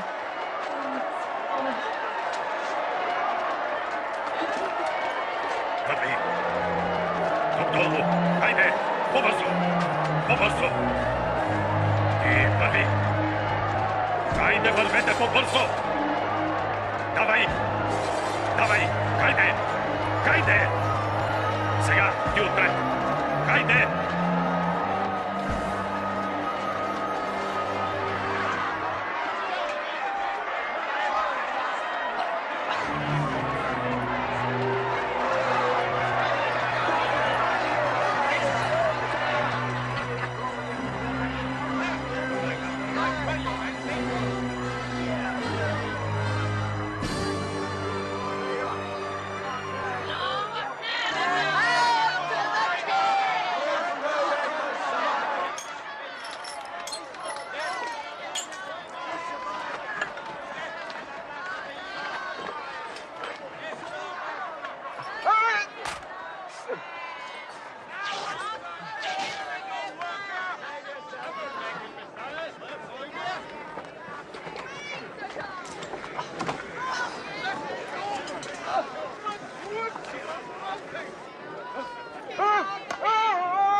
Поживо!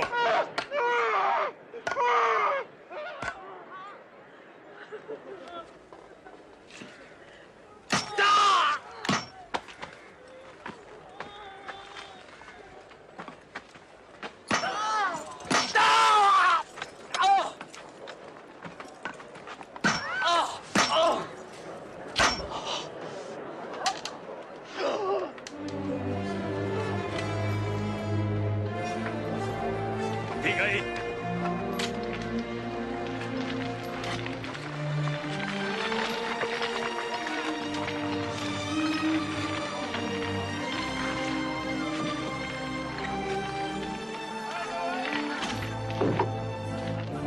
Закови пирона!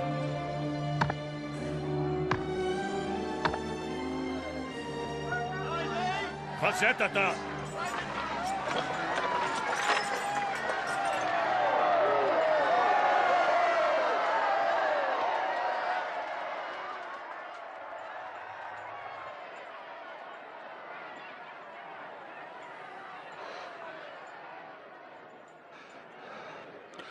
Отче, прости им. Не знаят какво правят.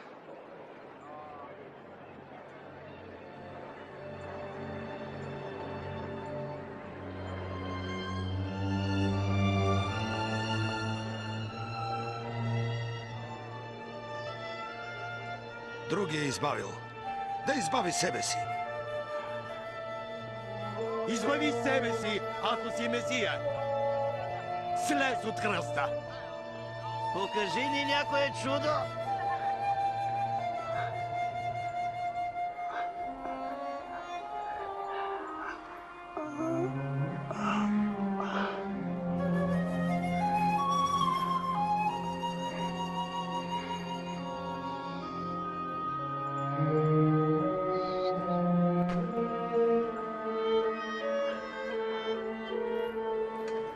В изпълнение на предсказанието от преди стотици години, Исус бе разпнат между двама разбойници.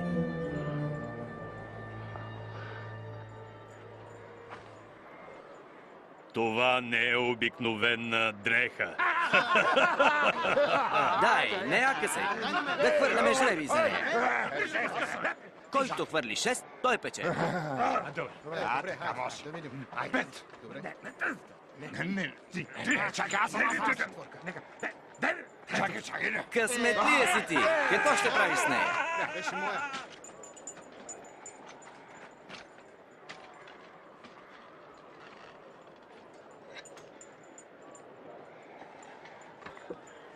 Над главата му сложиха надпис: Този е юдейският цар.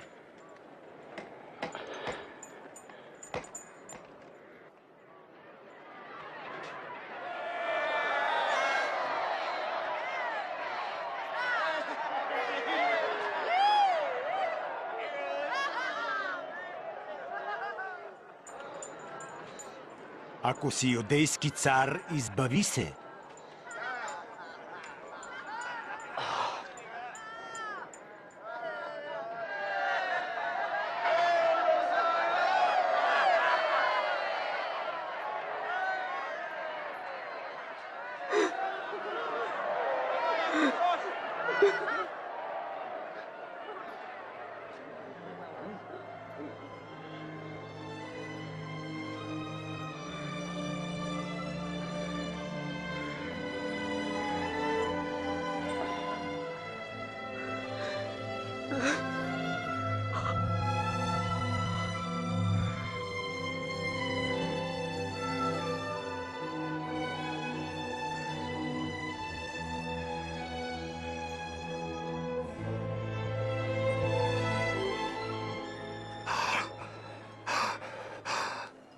Нали? Ти си Месия. Спаси себе си и нас. Нямаш ли страх от Бог? Осъден е на същото, като теб. Макар да не е сторил никакво зло.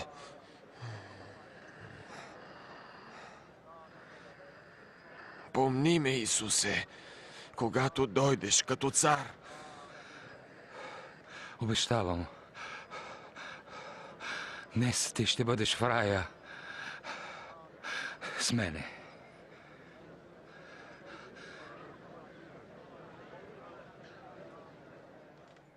Бе пладне, когато мрак покри цялата земя и остана така 3 часа.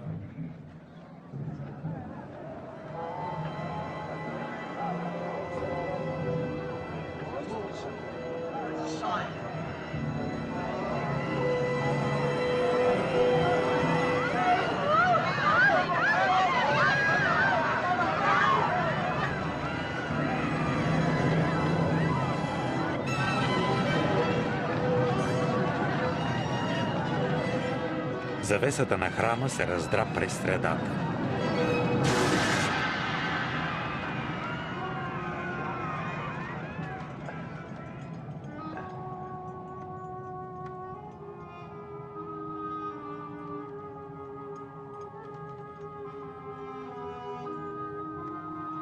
Отче,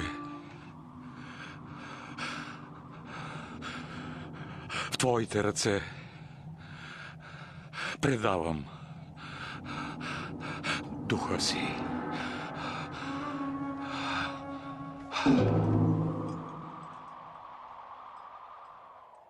Истотникът, като видя станалото, прослави Бога, като каза: Слава на Бога! Този човек бе праведен.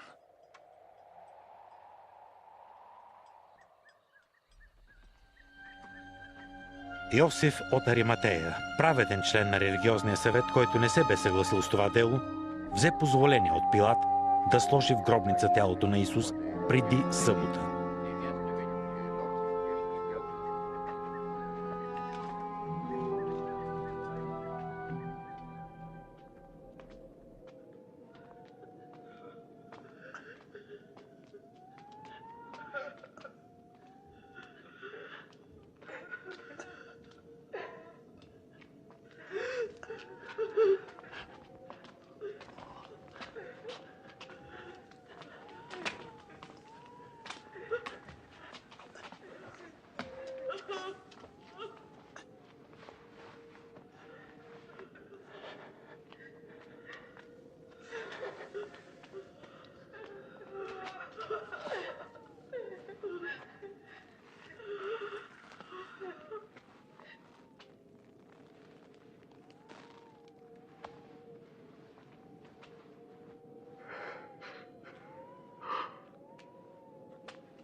Прости ни.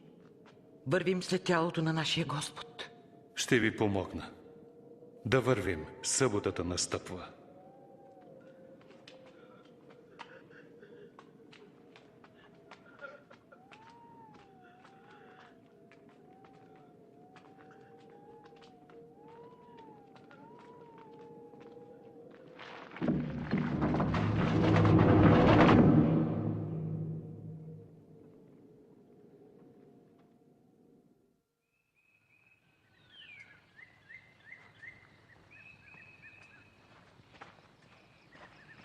Сутринта, рано в неделя, те дойдоха на гроба, носещи приготвените аромати.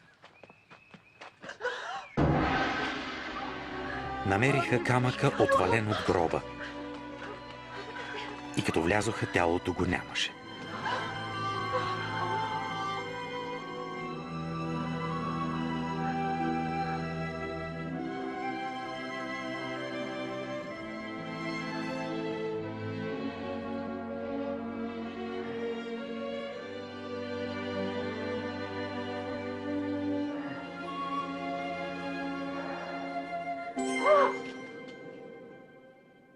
Защо търсите живия сред мъртвите? Няма го тук.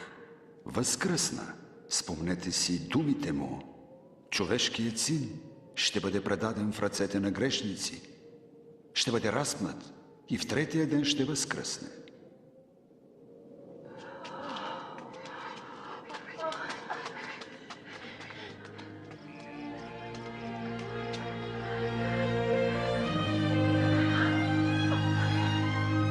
Чуйте! Камъкът беше отвален. Влязохме, но тялото на нашия Господ го нямаше. Какво? Тялото го няма? И дойдоха два ангела, сияйни като слънцето. Рекоха ни: защо търсите живия сред мъртвите? Вярно е. Вярвайте ни. Вярвайте ни. Ние видяхме. Гробът е празен. Нашият Господ го няма. Петре, повярвай ни.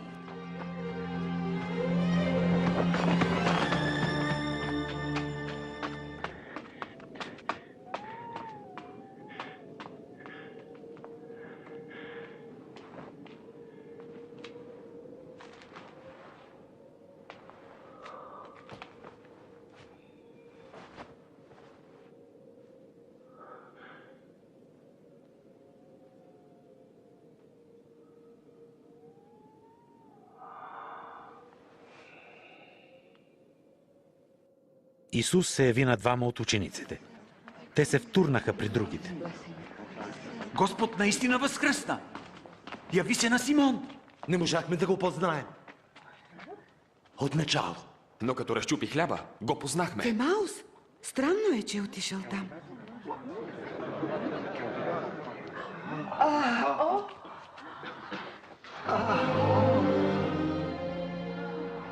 Мир на всички.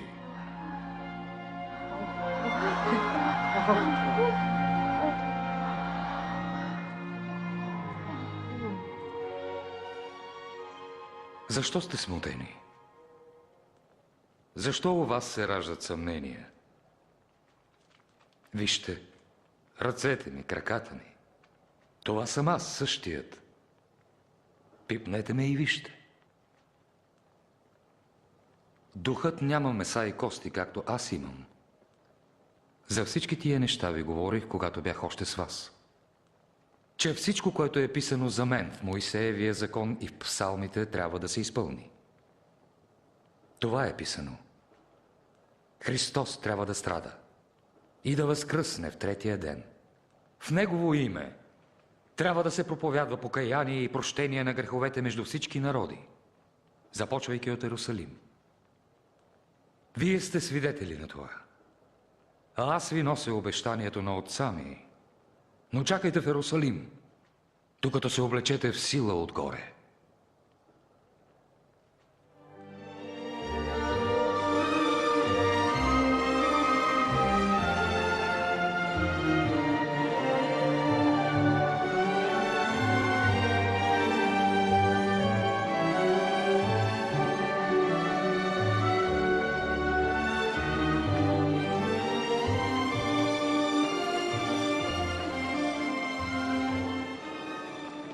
Бог да ви благослови.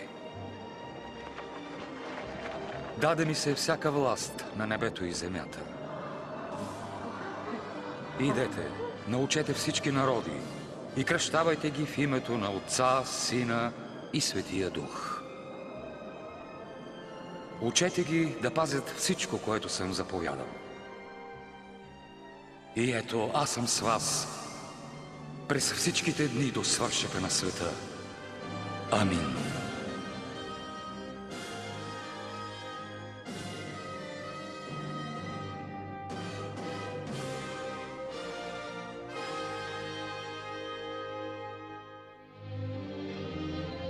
Празен беше гробът, в който положиха тялото на Христос.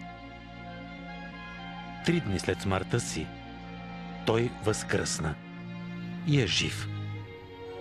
И днес иска да влезе в твоя живот. Сам Исус рече: Аз съм възкресението и животът. Който вярва в мен, ако и да умре, ще живее. Минаха около 2000 години, откакто Исус възкръсна. Той е жив и днес. И влиянието му в света е ненадминато. Раждаха се и умираха горди повелители, крале, учени, писатели. Изчезваха в небитието. А Исус е жив и днес. Той е най-уникалната личност, живяла някога на света. Уникално е раждането му, заченат от Дева Мария. Уникален е животът му. Води свят безгрешен живот и върши чудеса, които не могат да се сравнят с нищо, случило се някога на земята.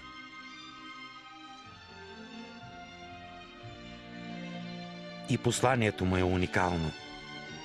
Дава любов, опрощение и нов живот на всички вярващи, че е техен Спасител и Господ.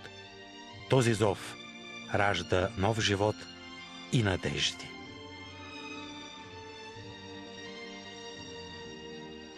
Уникална е смъртта му на кръста. Преди 2000 години Бог жертва единородния си син Исус за греховете на всички хора. Той умря за теб. И възкресението му е уникално. На третия ден от смъртта му стана най-голямото чудо. Исус възкръсна. Раждането му, животът му, смъртта му и възкресението му доказват, че Исус е Син Божи и Спасител на човечеството. Същия този Исус е жив и днес. Той иска да влезе в живота ти, да прости греховете ти и да ти даде изобилен живот. Чуй думите му. Елате при мен, всички, които се трудите и сте обременени. Аз ще ви успокоя. Аз съм пътят, истината и животът. Никой не идва при Отца, освен чрез мене.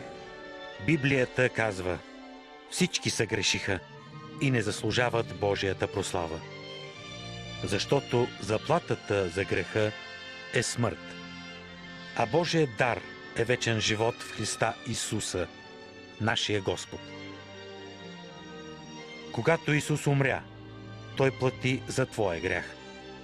Сега Той чака да влезе в твоя живот. Ето, стоя на вратата и хлопам. Ако някой чуе гласът ми и отвори, ще вляза при него. За да познаеш Христовата любов и да получиш вечен живот, трябва да го приемеш като жертва за греховете ти и да го поканеш да дойде в живота ти чрез вяра. Ако това желае сърцето ти, помоли се с вяра и Исус ще влезе в живота ти.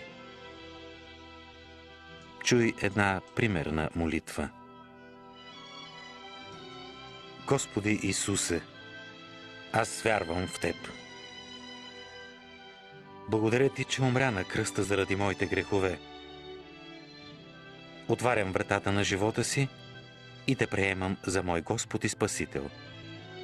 Амин. Ако тази молитва изразява желанието на сърцето ти, кажи я още сега. Ще я повторя бавно. Повтаряй след мен. Господи Исусе, аз вярвам в Теб. Благодаря Ти, че умря на кръста заради моите грехове. Отварям вратата на живота си и Те приемам за мой Господ и Спасител. Амин. Сега, след тази молитва с вяра в Исус да влезе в живота ти, можеш да си сигурен, че Той е в теб, защото обеща да иде при всеки човек, който го повика. Греховете ти вече са простени. Ти си Божие чадо и имаш вечен живот. Ако искаш твоят живот да е пълноценен и щастлив, отправяй към Него молитви всеки ден. Учи се от Библията, общувай с онези, които обичат Христа и го следват. и винаги помни Неговото обещание. Аз няма да те изоставя и напусна. Ето, аз съм с теб през всичките дни до свършека на света.